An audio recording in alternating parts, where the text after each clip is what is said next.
মানুষ পাপী হয় কেন? মানুষের মধ্যে ৬টি রিপু বা শত্রু মনের মধ্যে অবস্থান করে, যা মানুষকে পাপী করে দেয়। এই ৬টি শত্রু বা রিপু হল কাম, ক্রোধ, লোভ, মোহ, মদ, মাৎসর্য। কাম, মানুষ নিজের ইচ্ছায় জীবনযাপন করার জন্য অর্থ ও দ্রব্য বাসনা করে থাকে। সেই বাসনার অতিরিক্ত বাসনাকেই কাম বলে।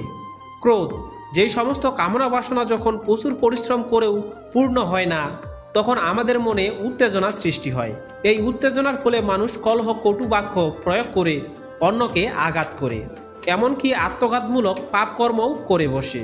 এই উত্তেজনাকে ক্রোধ বলে।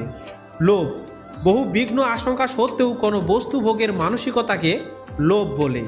মোহ, মানুষ যখন মাত্রাতিরিক্তভাবে অনিত্য বস্তু, অর্থাৎ যে সমস্ত বস্তু মানুষের সঙ্গে চিরকাল থাকবে না, যেমন স্ত্রী, পুত্র, মা বাবা, আত্মীয় স্বজন, অর্থ সম্পত্তি, এই রক্ত মাংসের